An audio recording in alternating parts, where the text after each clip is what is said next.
खुदा करे कि मेरी अर्ज़ पाक पर उतरे, खुदा करे कि मेरी अर्ज़ पाक पर उतरे वो फ़स्ल गुल कि जिसे अंदेशाए ज़वाल ना हो। अस्सलाम वालेकुम फ्रेंड्स, कैसे मिजाज हैं आप लोगों के? उम्मीद करता हूँ बिल्कुल ठीक होंगे। सबसे पहले दिल की गहराइयों से क्यूरेटर्स की तरफ से आप तमाम लोगों को जश्न आज़ादी की ढेरों मुबारकबाद और अल्लाह रब्बुल इज़्ज़त इस मुल्क को दिन दुगनी रात चौगनी तरक्की दे। और मैं अपनी अगस्त की जितनी भी मैंने अब तक वीडियोस बनाई हैं उनमें मैंने एक बात बोली है, वो आज फिर बोलूँगा, दोहराऊँगा कि अच्छी कौमें, अज़ीम कौमें वो होती हैं जो अपनी आज़ादी पर ये तय करती हैं कि उनकी डायरेक्शन क्या है, उनकी डायरेक्शन क्या होनी चाहिए। तो इसी सिलसिले में आज हमने जिन शख्सियत को ज़हमत दी है, आपने इनकी गुफ्तगू बहुत पसंद की थी, हमारे साथ हैं। आपने पीएचडी किया है एडवर्टाइजमेंट में, आपका टीचिंग का 25 साल से ज़ायद का तजर्बा है। करंटली आप टीचिंग करते हैं एज अ डायरेक्टर इन कैज़विट institute. Let me take this privilege to welcome जनाब सैयद करामतुल्लाह हुसैनी साहब। अस्सलाम वालेकुम सर, कैसे मिजाज? आज़ादी मुबारक। वालेकुम अस्सलाम वक़ार, आपको और आपके तमाम को जो सुनने वाले हैं उनको मेरी तरफ से दिल की गहराइयों से जश्न आज़ादी मुबारक। और अल्लाह जो है हमारे इस मुल्क को दिन दुगनी और रात चौगनी तरक्की अता फरमाए और हमको उस रास्ते पे चलने की तौफीक अता फरमाए जिस रास्ते पे चलने के लिए हमने इस मुल्क को हासिल किया था। क्या बात है, सुभान अल्लाह। क़ब्ल इसके कि हम इस बात पर गुफ्तगू करें कि हमें अब क्या करना चाहिए, थोड़ा सा तारीख के औराक उलटते हैं। माशाल्लाह 7 दिहाइयाँ गुजर चुकी हैं। क्या कहिएगा, वो मुल्क जो बना था इस्लाम के नाम पर, वो मुल्क जो मदीना के बाद दुनिया की दूसरी तहजीब है, दूसरी रियासत है जो इस्लाम के नाम पर वजूद में आई, जिसका मतलब है ला इलाहा इल्लल्लाह। उस मुल्क की आज़ादी पर क्या कहिएगा 70 सालों के हवाले से? वक़ार, इस अजीम नेमत को जो अल्लाह पाक ने हमको अता फरमाई और ये 70 साल आज़ादी के, इस मुल्क की आज़ादी के और इस मुल्क में बसने वाले इंसानों के लिए एक ज़बरदस्त किस्म की अल्लाह की तरफ से नेमतों के जो साल हैं, इन सालों को हासिल करने के लिए और इस आज़ादी को हासिल करने के लिए इसके पीछे जो हमारे आबाओ अजदाद की मेहनत है, जो उनकी कुर्बानियाँ हैं और जिस तरीके से उन्होंने अपनी हर चीज़ को कुर्बान करके हमारी इस जनरेशन्स के लिए इस मुल्क को हासिल किया, उनको भी हमको याद रखना चाहिए। और एक बात तो तय है कि जब से ये पाकिस्तान मुल्क बना है तो पाकिस्तान ने बहुत से उतार चढ़ाव अपनी जगह देखे होंगे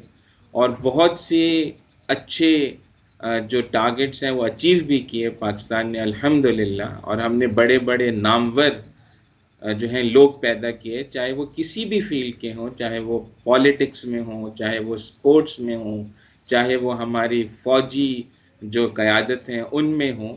ये सारे बड़े बड़े अजीम लोग इस मकाम को हासिल इस वजह से ही कर सके कि ये मुल्क पाकिस्तान अल्लाह ने हमको अता फरमाया 14 अगस्त 1947 में। और उससे और बढ़कर मैं ये ये कि ये मैंने जी कहा जी, उससे बढ़कर ये कि ये हमें लैलतुल क़द्र पे हासिल हुआ था। बेशक बेशक।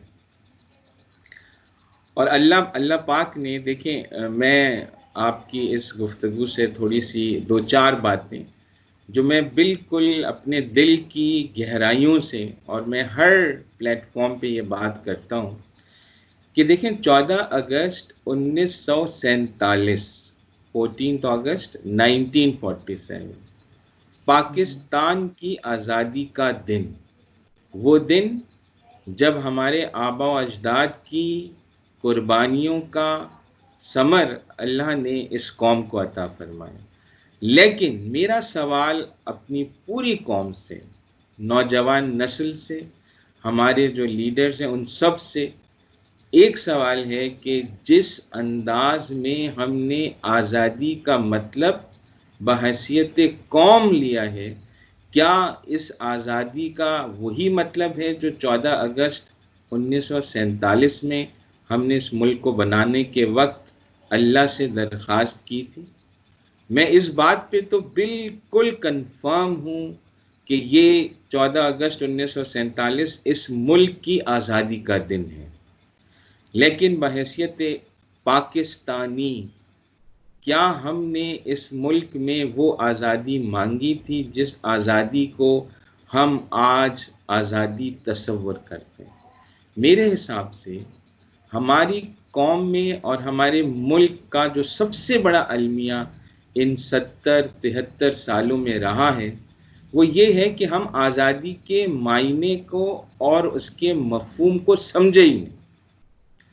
हमारे नज़दीक आज़ादी वो है कि हम ट्रैफिक के सिग्नल्स तोड़ दें, हम गलत काम लोगों से पैसा लेके कर दें, क्योंकि हम अपने आप को एक आज़ाद कौम समझते हैं।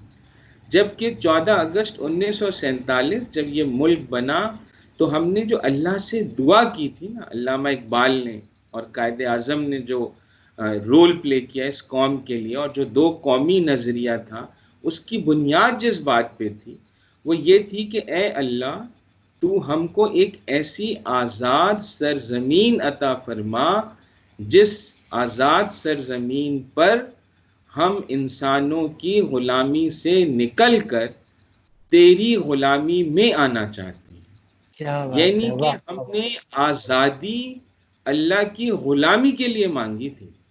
और सुभान अल्लाह। मुझे बड़े दुख से ये बात कहना पड़ती है कि हम उस सबक को और उस कॉज को भूल गए कि ये मुल्क इसलिए बना था कि इस मुल्क के अंदर इंसाफ होगा, इस मुल्क के अंदर सच का बोलबाला होगा, इस मुल्क के अंदर इस्लाम जिंदा होगा, और इस मुल्क के अंदर हर इंसान अपनी जिंदगी उन डायरेक्शंस पे गुजारेगा जो एक सिविलाइज्ड कौम के और सबसे बढ़कर इस्लाम की मीरास है।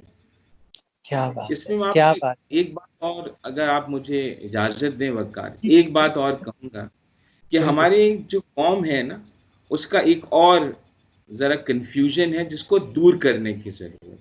हम अक्सर ये बात करते हैं कि वेस्ट से हम बेहतर हैं, अमेरिका से हम बेहतर हैं, बरतानिया से हम बेहतर हैं, फ्रांस से हम बेहतर हैं। देखिए, हमको दो बातें समझने की जरूरत है। एक है हमारा जो ताल्लुक और जो हमारा अंदाज़ जिंदगी बहैसियत एक मुसलमान के है, वो एक ताल्लुक है। दूसरा एक हमारा जो अंदाज़ जिंदगी बहैसियत एक इंसान के है, ये दूसरा ताल्लुक है।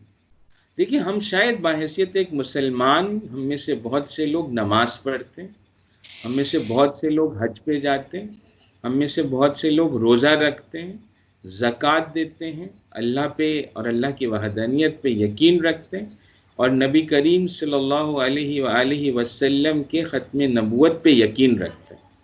ये है हमारी वो इस्लामी या मुसलमान के तकाज़े। लेकिन एक इंसानी तकाज़े भी हैं जिसको अल्लाह ने हमारे ऊपर बहैसियत एक मुसलमान दूसरे इंसानों से या दूसरे मज़ाहिब से ज़्यादा ज़ोर दे के कहा गया कि तुम सही तोलो, तुम सच बोलो, तुम लोगों की मदद करो, तुम इंसानों के लिए एक बेहतर इंसान बनो, तुम इंसानों के लिए आसानी पैदा करो। तो इस इंसानी जो ताल्लुक है या इंसानी जो प्रैक्टिस है, मैं ये समझता हूँ और बड़े दुख के साथ ये कहना पड़ता है कि जो मगरबी ममालिक जिसको हम बुरा बोलते हैं, बहैसियत कौम, बहैसियत एक माशरा, उन्होंने अपने अंदर इन इक़दार को हमसे बेहतर अपनाया हुआ है। इंडिविजुअली शायद उनमें बहुत से मसाइल होंगे इंडिविजुअल लेवल पे, लेकिन जब हम बहैसियत कौम की बात करते हैं तो वो कभी सिग्नल नहीं तोड़ते, वो झूठ को कभी अच्छा नहीं समझते। उनके यहाँ रिश्वत लेना एक बहुत मायूब और बहुत बुरी बात समझी जाती है। उनके लिए तालीम सबके लिए आम करना और एक मयारी तालीम आम करना, ये हुकूमत अपनी भरपूर जिम्मेदारी समझती है। वहाँ पर सेहत की सहूलतें देना, अब ये जो अंदाज है ना, इसमें हम आज़ाद नहीं हैं। हमको ये सिग्नल्स की पाबंदी करनी है, हमको सच बोलने की पाबंदी करनी है, हमको सही तोलने की पाबंदी करनी है, हमको रिश्वत के ऊपर रुकावट बनने की पाबंदी करनी है। तो ये पाबंदी, आज़ादी जिंदगी का जो तस्वुर आज हमारी कौम के पास है, इस आज़ादी ज़िंदगी के तस्वुर को तब्दील करने की अशद ज़रूरत है। तब ही जाके हम बहैसियत एक कौम बेहतर कौम बन सकेंगे। और सर, सितम ज़रीफ़ी की हद देखिए कि ये सारे प्रिंसिपल्स जिन कौमों ने आज अपना लिए, उन्होंने लिए कहाँ से थे? जो मेरी नज़र में, मैं शायद गलत हो सकता हूँ, लेकिन सबसे ज़्यादा मुझे दुख इस बात पे होता है, ये सारे प्रिंसिपल्स हमारे थे।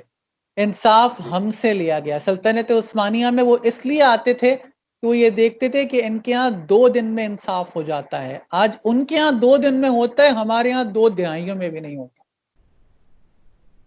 बिल्कुल, ये असल में ज्यादा, वही बात तो है, यही तो बात है कि हमने जिस मकसद के लिए इस मुल्क को, एक सरजमीन को हासिल किया था, हम असल में उस मकसद से बहुत दूर निकल गए। असल में वो इकबाल का शेर है ना, एक शेर तो इकबाल कहते हैं, फर्द कायम रब्त मिल्लत से है तन्हा कुछ नहीं, मौज है दरिया में और बैरून दरिया कुछ नहीं। ये तो कलेक्टिव विजडम की बात हो रही है, लेकिन एक इंडिविजुअल लेवल पे भी इकबाल का एक शेर है कि अफराद के हाथों में है अकवाम की तकदीर, हर फर्द है मिल्लत के मुकद्दर का सितारा। यानी कि हम सब जाती हैसियत में भी उतने ही रिस्पॉन्सिबल हैं इस मुल्क की तरक्की के लिए, जितना हम दूसरों से अपनी जिंदगी को बेहतर बनाने के लिए एक्सपेक्टेशन रखते हैं। तो हम दूसरों पे तो बिल्कुल उंगलियां उठाते हैं, लेकिन वो 3 उंगलियां जो मेरी तरफ बढ़ती हैं, जो मेरी तरफ हैं, उसके ऊपर हमारा जोर नहीं है। जो वो है ना कि हर फर्द जो है ये इस मिल्लत के मुकद्दर का सितारा है। अगर हम 22 करोड़ अवाम में से हर फर्द अपना काम सही तरह करे, तो आप सोचिए कि ये मुल्क कहां से कहां निकल जाएगा। लेकिन मसला ये है कि आज जो हमारे मतलब वाइज लोग सो कॉल्ड हैं, वो इस बात को समझाने से कासिर हैं कौम को कि भाई ये मुल्क आज़ाद इसलिए हुआ था कि हम वो पैरामीटर्स या वो असूल अपना लें जो असूल हम इंडिया के अंदर नहीं अपना सकते थे। और वो क्या था कि भाई सच बोलेंगे, सबके साथ इंसाफ करेंगे, और जो है हम सही तोलेंगे। वो सब कुछ रह गया। वो कहते हैं ना, वो बिल्कुल पसे पुश डाल के हम अपने आप को एक बिल्कुल, जिसको कहते हैं ना, बेलगाम आज़ादी का तस्वुर लेके आज हमारे बच्चे नौजवान आज की रात 14 अगस्त की रात व्हीलिंग करते हुए निकलेंगे, कई लोग एक्सीडेंट्स में। तो ये वो मयार नहीं है जो एक पाकिस्तान बनाने का मयार था। पाकिस्तान बनाने का तो मयार डिसिप्लिन पे था, फेथ पे था, यूनिटी पे था। तो वो कहाँ गई वो डिसिप्लिन? वो कहाँ गया वो मयार जिसकी बुनियाद पे कायदे आजम ने कहा था कि हमारे मुल्क का मयार इन 3 चीजों पे होगा? वो डिसिप्लिन का लफ्ज आज हमारी कौम को दूर दूर तक नहीं सिखाया जाता। सही बात है। और हम तो वो कौम है जिसके बारे में इकबाल कहता है कि अपनी मिल्लत पर कयास अक़वाम मगरिब से न कर, खास है तरकीब में कौम रसूल हाशिम। काश हम ये मकसद समझ जाएं, हम ये जुमला समझ जाए ना, सिर्फ खास है तरकीब में कौम रसूल। कभी कभी शेर पढ़ता हूँ, मेरी आंखों से आंसू आ जाते हैं। क्या शेर कहा है ना, खास है तरकीब में कौम रसूल हाशिमी। आप खोलते जाइए, हमारी पूरी कौम खुल जाएगी, जो इकबाल ने बतानी चाहिए। कुछ रिवायात की बात करते हैं। जी जी, बोलिए। मैंने कहा कुछ रिवायात की बात करते हैं जो अनफॉर्चुनेटली अभी डिसअपेयर हो गई हैं। एक वक्त था, करामत साहब आप मेरी बात से एग्री करेंगे, कि जब स्कूल्स में, कॉलेजेस में, जामियात में आज के दिन बाकायदा तकारीब मुनक्किद की जाती थी, बच्चे टैबलोस पढ़ते थे। वो जज्बा आज़ादी कहाँ गया? वो जज्बा हुब्बुल वतनी किधर चला गया हमारे अंदर से? अच्छा, अब मैं आपको फिर बताऊं, अनफॉर्चुनेटली मैं जब अपने स्कूल में था, आज से मैं आप समझें कि 30 साल या आप समझें 35 साल पुरानी बात कर रहा हूँ, तो हम हर 14 अगस्त को अपने स्कूल जाते थे। और एक मैं क्योंकि स्काउट्स में भी रहा और मैं कायद-ए-आज़म स्काउट था, तो हमसे परेड हमको की जाती थी, हम परेड करते थे और एक बड़ा जोश व वलवला होता था। और एक चीज़ ये ज़रूर होती थी कि यार हमने इस कौम के लिए, इस मुल्क के लिए कुछ करना है। अब मैं वही बात आपसे कह रहा हूँ ना, देखिए इसमें किसी एक तबके का कसूर नहीं है, इसमें हर उस तबके का कसूर है जिसने हमारे नौजवानों को मादा परस्ती की दौड़ में इस हद तक आगे बढ़ा दिया कि उनके नज़दीक कौम, कौमियत और मुल्की वक़ार जो है उसके कोई मायने नहीं रहे। तो इस सारी की सारी जो प्रॉब्लम है, इसको वो इकबाल एक जगह कहते हैं ना कि हर लहजा है मोमिन की नई शान नई आन, गुफ्तार में किरदार में अल्लाह की बुरहान। यानी कि जब बात करता है और जब कोई अमल करता है तो उसमें उसका मयार ये होता है कि अल्लाह क्या चाहते हैं। ये मेरी बात से किसी की दिल आज़ारी तो नहीं होगी, या मैं जो ये इखलाक हैं ये बद इखलाकी में तो ज़ुमरे में नहीं आ जाएगा। तो ये अल्लाह की बुरहान, यानी कि अल्लाह के निज़ाम को हर एक एक कदम पर सोच के चलना, ये हमारी वो रिक्वायरमेंट थी जो इकबाल ने और कायद आज़म ने इस कौम के लिए सोचा था कि जी मेरी कौम ऐसे बनेगी। तो ये जो मयार है ना, ये जो पॉइंट है कि जी हम पाकिस्तान को 70 सालों में क्या उन प्रिंसिपल्स पे खड़ा कर सके। और अभी भी कोई बहुत देर नहीं, कौमों की तारीख में 70 साल कोई बहुत बड़ा टाइम नहीं है। बहुत सी कौमें 100 साल के बाद, 150 साल के बाद, 200 साल के बाद इमर्ज होती, लेकिन एटलीस्ट हमको कम से कम उस रास्ते पे चलना शुरू कर देना चाहिए जो शायद हम वो रास्ता भूल गए। और वो एक मिसाल है कि इंसान के भूलने के ना 3 मयार हैं। एक वो चीज़ है कि मैं एक चीज़ रखता हूँ और वहाँ पे रख के भूल जाता हूँ, और मैं कहीं चला जाता हूँ तो एकदम फौरन से मुझे याद आ जाती है, मैं जाके वो चीज़ उठा लेता हूँ। ये सबसे कम लेवल का भूलना है। दूसरे लेवल का ये भूलना है कि मैं एक चीज़ भूल जाता हूँ, थोड़ी देर हो जाती है तो मुझे याद तो आता है कि अरे मैं अपना चश्मा भूल गया, लेकिन ये याद नहीं आता कि वो चश्मा कहाँ पर भूला। तो फिर थोड़ा सा जहन पे जोर देता हूँ तो वहाँ से मुझे चश्मा वो मिल जाता है। तीसरा वो मयार है कि मैं चश्मा एक जगह पे रख देता हूँ और उस बात को कई दिन कई साल गुजर जाते हैं और मैं ये बात भी भूल जाता हूँ कि ये चश्मा मैं कहीं भूला था या मेरे पास कहीं एक चश्मा था। तो ये आज अलमिया ये है कि हमारी कौम ये बात भी भूल गई कि वो ये बात भूल चुकी है कि 14 अगस्त 1947 को ये मुल्क हासिल किस वजह से किया गया। आज हम वो बात भी भूल गए। तो उस बात को याद दिलाने की ज़रूरत है कि भाई ये मुल्क ऐसे ही नहीं बना, इसके पीछे अल्लाह की एक बहुत बड़ी मसलिहत है। ये 27 रमज़ान को ये कोई ऐसे ही नहीं बन गया कि बस बाय कहते हैं ना कि एक कोइंसिडेंस था बन गया। नहीं, 27 रमज़ान को एक मुल्क का बनना, इस्लाम के नाम पे बनना और फिर उसका नाम पाकीज़ा इनके पाकिस्तान होना और फिर उसके अंदर इस्लाम के बारे में लोगों की सोच का परवान चढ़ना। तो ये सब कुछ ऐसे ही नहीं है, इसके पीछे अल्लाह का एक पूरा निज़ाम है और ये मुल्क इंशाल्लाह वो निज़ाम बनाएगा और उस अचीवमेंट को अचीव करेगा जिसके लिए बना है। और मैं इसलिए ये बात बड़े ही यानी यकीन से कहता हूँ, बहुत कन्विक्शन से बात करता हूँ कि इंशाल्लाह जो आप लोगों की जनरेशन है और जो अभी हमारी नई जनरेशन है, थोड़ा सा डायरेक्शन, थोड़ा सा उनको एक रोशनी दिखाने की ज़रूरत है और वो इंशाल्लाह वंडर्स करेंगे। देखें, एक दिन में जो कौम 35 लाख दरख्त लगा सकती है, जो कौम क्या मिसाल दी है, जो है 10 अरब दरख्त लगाने का इतना मेहनत टास्क ले सकती है, जो कौम 92 का वर्ल्ड कप उस हाल में जीत सकती है जब सब कुछ लुट चुका था और कोई सोच नहीं सकता था कि जीत जाएगा, और जिस कौम के अंदर जहांगीर खान जैसे और जामशेद खान जैसे बच्चे और पैदा होते हैं जो ऐसा रिकॉर्ड बनाते हैं कि 555 लगातार मैचेस जीत जाते हैं। जिस कौम में शारजा की क्रिकेट के फाइनल में जो है वो आखिरी बॉल पे छक्का लगाकर एक तारीख रकम कर देते हैं, ये कौम बहुत कुछ कर सकती है।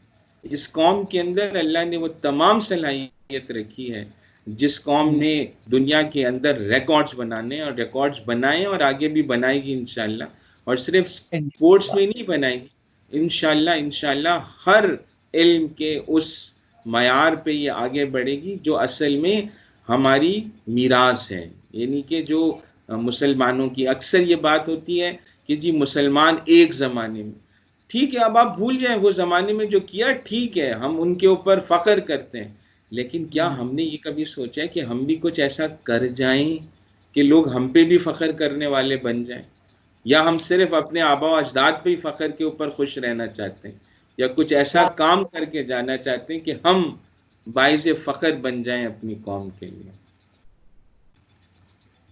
माशाल्लाह, बड़ी जबरदस्त गुफ्तगू की है सर आपने। किसी भी कौम की बुनियाद रखी जाती है इल्म पर, हम इल्म पर इतना कम क्यों खर्च करते हैं? इसलिए हम कम खर्च करते हैं कि जो हम आवाम को जिस मुतालिक बताते हैं अपने मीडिया चैनल्स पे, न्यूज़ चैनल्स पे, आपको इसके ऊपर तो बड़ा शोर मिलेगा कि बारिश की वजह से पानी भर गया, घरों में घुस गया, नाले में कचरा पड़ा है, लेकिन आप ये बताएं कि तालीम के ऊपर कितने प्रोग्राम्स होते हैं, कितनी दफ़ा इमरजेंसी की ये हैसियत में ये बात की जाती है, कितनी दफ़ा ये बात बताई जाती है कि हमारे कितने लाख बच्चे, कितने करोड़ बच्चे स्कूल से आउट हैं। एक रिपोर्ट बन जाती है 2 महीने में एक दफ़ा, 1 महीने में कोई चैनल एक दफ़ा कोई चीज़ चला देता है, लेकिन जिस मुतवातिर तरीके से हम बारिश के मसाइल, कचरे के मसाइल, रोडों के मसाइल, इसी फ्रीक्वेंसी से, इसी उससे अगर हम इंटेंसिटी से एजुकेशन को बताना शुरू कर दें तो यकीन माने कि अगर हमारा तालीमी सिस्टम सही हो जाए तो रोड खुद सही होंगी, कचरे खुद उठाए जाएंगे, चीज़ें खुद बेहतर होना शुरू हो जाएंगी, क्योंकि एक शऊर आ जाएगा। लेकिन हम ये माइनर चीज, मेरे नज़दीक रोड का ना बनना फिलहाल माइनर है, लेकिन एक बच्चे का स्कूल ना जाना ये एक मेजर इशू है, क्योंकि वो बच्चा जो तालीमी याफ्ता नहीं होगा वो हमारे मुल्क के लिए आगे जाकर एक बड़ा मसला बन सकता है। यही वो बच्चे हैं जिनको फिर आगे जॉब्स नहीं मिलती, जो आगे जाके किसी तरीके से अपनी ज़िंदगी को बेहतर अंदाज से गुजार नहीं सकते, तो फिर ये आपको स्ट्रीट क्रिमिनल्स बनते हुए नजर आते हैं। तो ये ज़्यादा बड़ा इशू है रोडों के ना बनने से, पानी के घरों में घुसने से, बारिश के लिए ड्रेन्स ना होने से। इससे बड़ा ये होना चाहिए, ठीक है, रोड भी सही करें, ये सब सही करें, लेकिन इससे ज़्यादा इंटेंसिटी, इससे ज़्यादा शोर गुल, इससे ज़्यादा मीडिया के ऊपर बात, हर घंटे के अंदर 5, 6, 10 मिनट आप तालीम के म्यार को, तालीम देने को दें, फिर आप देखें हुकूमत की पॉलिसी चेंज होती है या नहीं होती, हुकूमत इसके ऊपर अपना पैसा लगाती है या नहीं लगाती। सही बात है सर, यकीन करें इतनी शानदार गुफ्तगू है, और यही इस तिफले मकतब की ख्वाहिश थी कि क्यूरेटर्स के प्लेटफॉर्म से आज के दिन कम से कम हम इस कौम को ये बताने में कामयाब हो जाएं कि हमारी प्रायोरिटीज क्या होनी चाहिए, हमारी डायरेक्शंस क्या होनी चाहिए, और हम किस तरीके से एक आज़ाद मुल्क, एक आज़ाद कौम बन सकते हैं, मिन हसल कौम, अपने अपने फ़राइज़ की अंजामदही के बाद। आखिर में इस कौम को क्या पैगाम देना चाहेंगे?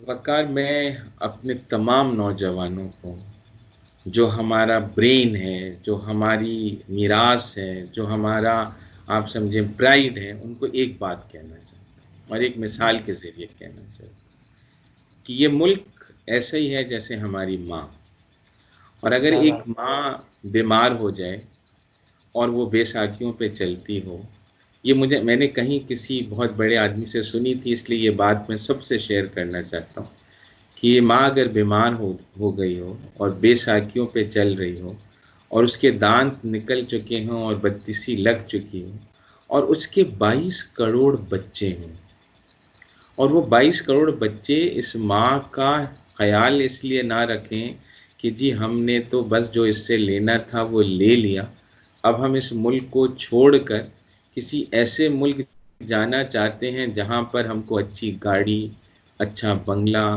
अच्छी नौकरी, ज़बरदस्त किस्म की ज़िंदगी मिल जाएगी, तो ये कसूर माँ का नहीं है, ये कसूर उस औलाद का है जिसका ये फ़र्ज़ है कि इस हाल से इस माँ को निकाल कर उसकी बेसाखियों की जगह उसको एक ऐसी ज़बरदस्त सी एनर्जी दे दे कि वो अपने पाँव पे खड़ी होकर हम सब के लिए वो माँ का रोल प्ले कर सके जो माँ का रोल हम अपने मुल्क से एक्सपेक्ट करते हैं।